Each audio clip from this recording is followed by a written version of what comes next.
Let's hear more from Javier. Thank you very much. Thank you. Thank you, Jeremy.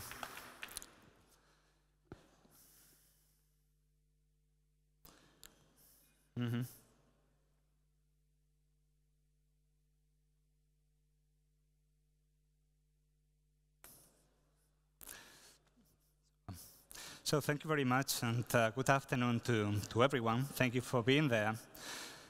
When I was proposed to do this presentation, I was not aware that my national team, Spain, would be playing exactly at this time of the day in the European Championship. So if somebody is getting information about the result, feel free to interrupt and please let me know. But in the end, we're here today to speak about connected mobility solutions of Robert Bosch for smart cities. And the idea is that, I mean, we've been around for quite a long time already. I mean, Bosch was created 130 years ago in Germany, and our founder at that time, he just opened a small workshop of what we would call today fine mechanics and electrical engineering. We immediately went to the market, starting with the automobiles, so mobility providers at that time, and we've been there ever since. Bosch is still today in the hands of private property, and basically the big majority is the Bosch Foundation. So we are not in the stock market, and dividends are not released every quarter, and that enables that we have a long-term thinking. And the foundation is doing basically some social projects with that all around the world. And the biggest part of the earnings, I have to say, they stay inside of the company to fund further growth and invest in research and development. Those are our business sectors where we are traditionally working. Mobility solutions is the topic bringing us here today, but also you see the consumer goods.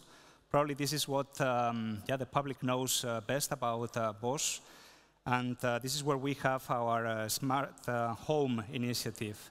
Industrial technology, that's where we have our Industry 4.0, and finally energy and building technology, that's where we have, of course, our smart buildings as well. So we are combining the traditional business and trying to bring this new layer of software applications in order to enable further business models. Traditionally we've been driven by innovation, and innovation for us is just at the very heart of the company. We have 60,000 engineers developing solutions all around the world. Last year only, we filed more than 5,000 patent applications. And this is what is bringing us into the future as well.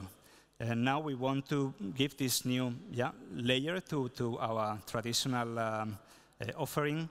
And we are bringing somehow this new software hosted in what we believe is one of the major cornerstones of the development of our company, which is the Bosch IoT Cloud.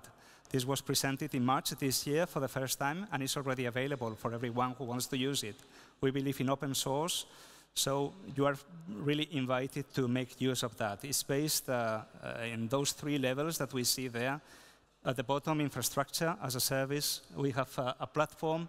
And at the top, of course, the solutions as a service, which are also available to everyone for use. So you can come with any piece of hardware or new modules of software, and we can integrate this solution quite easily. Now going into mobility, which is the topic today, we think mobility for the future, in particular in the cities, will move around these three topics: electrification, autonomous driving, and connectivity. This is a reality, it starts to be a reality today, and we think it will increase more and more in the future.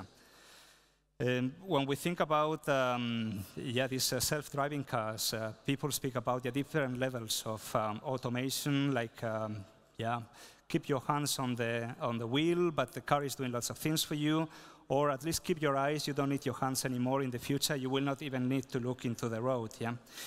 We can also explain this with the driving speed on the one axis and the complexity of the environment where you are driving on the other one. And what we have today is some conventional algorithms which at low speed in easy environments, they can take control of the car. So now we have assistants already in the car which tell you if you are leaving your lane in the highway, for example, and many, many others. Quite soon, the technology is already available. We will have cars which are able to park themselves. Yeah? For example, we're speaking here of slow, still driving condition, but in more complex situations. And even if you want to drive higher, yeah, we can have dedicated motorways where the cars are, yeah, even today able to drive on its own. Yeah? But if we want to go mainstream, we think that this is going to take until the end of this decade. And finally, the very complex environments, and we understand that this is actually a city. This will take even longer because the level of complexity is really, really high. So we need lots of different sensors able to collect the information. We need very wide broadband. We need very detailed maps, yeah, which are able to take decisions for you without a human intervention. So this will need the usage of, I don't know, neuronal networks. We'll need new structures which are not yet available. But now let's go into some real cases. Yeah, intermodality is something that everybody speaks about as a first level of optimization of transportation inside of a city. And I want to show you just one example of them that we have in our house for the city of Stuttgart. We developed PolyGo. And PolyGo is, I would say, as an interface, it's an application where the user will know what kind of transportation system has in the surroundings where they are, and they can pick which is the one that best suits their needs. Yeah, so basically, it will book the service right there, and it will get a map to the final destination. And all of this is made available by this platform, what we call a brokering service, where all the mobility providers of that city, being public or private entities, they can log in and they can offer their services. So they will appear for the users, for the citizens. And in the end, they can book there, they can navigate with it, they can reach the final destination, and of course they can pay with this simple application. For people from Vienna, probably you are familiar with the system which is already working in the city. So this is quite similar in that sense. This is working in Stuttgart already for around 1 year as well. This is a combination. This is really a machine-to-machine with a smart thing. And what we're doing here is having some pedals, what we use, the braking, the accelerator, which are able to provide some haptic feedback to the driver. So when you are able to connect the car with the infrastructure of the city, the car will know if you are on time, for example, to go through a green traffic light. But maybe, now you will think, I'm not going to make it, so I'd rather brake now. Well, the car will give you the brake, will give you the feedback. Just give some more acceleration because you are going to make it. Or otherwise, sometimes we see the green light and we really want to go through, so we accelerate. Well, the machine will know if you are going to have enough time or not, and will let you know you have to push the brake. So this is quite interesting, in the environment of a city. When you think of that, it's quite important, that the car gets intelligent, because in the end, it's going to be able to provide you with much more information than what you as a human being are able to sense. Today, the cars can already detect, what's the speed limit in a road with some kind of intelligent cameras. Well, this is a fixed case, but of course we know sometimes speed limits change based on weather conditions. So the car will know and will tell you, well, you need to brake or not. Or even in the future, near future, it will even be able to tell you if there is a traffic jam. So, why should you accelerate if 500 meters later you are going to need to stop? So that's going to save you some kind of, fuel, of course, and CO2 emissions. And in this case that we are seeing right now, it's even going to avoid a situation of danger, because the car is going to know that you really need to brake because somebody already had an accident. So we think that these systems are really going to save lives. And for us, technology is ready. What we need is the infrastructure on the roadside able to bring them into mainstream conditions, not only in pilot projects. If we go to the next case, this is something which is already available today as well. Basically, we are equipping here vehicles, no matter what you see a car there, can be something else, which are able to detect lots of information from the car, from the mechanical state of the car.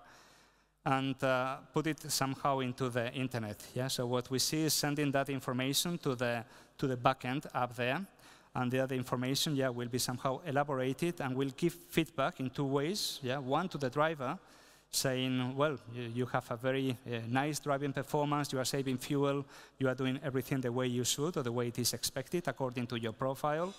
And it's also going to give information to the owner of the car, because sometimes when we speak of cities, municipalities do own also fleets of cars. Yeah? We think of ambulances, the police, we think of, I don't know, trash collection trucks, yeah? And this is going to help them improve the way that all these, let's call it hardware, yeah, the vehicles on the streets are being handled. If they need servicing, if they are being driven recklessly, if they're going to maybe have an accident because one part is going to break, yeah? So the car is able to sense all of this through these interfaces and send it into the cloud and then back to the user.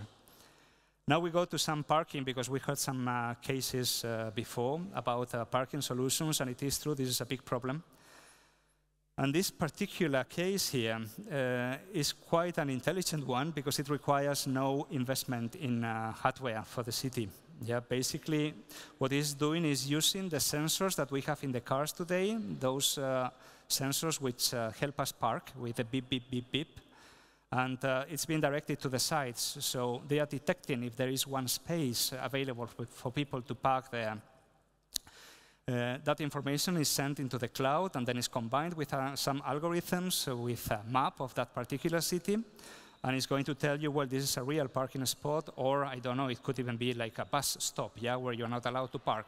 So the driver receives this information on the board, on the navigation unit of the car, or, yeah, because you shouldn't have a look at your mobile phone, yeah, when you are driving. And you will be directed, yeah, to places where you have a very big likelihood to find a parking spot. Second case, this is more elaborated, but much more precise. Here, what we have is the need of people who actually want to have the certainty that they will find a place to park when they get to their destination. It was explained earlier today that 30% of the traffic is created in the cities, but people looking for a place to park. Yeah, so this solution is really giving us a getaway, yeah, with that. So basically what we see is that the person still, when you are at home, you're able to book a place to park at your final destination. Basically, you reduce your search time to zero with this solution. And how does it work? Well, it works through sensors which are placed on the floor.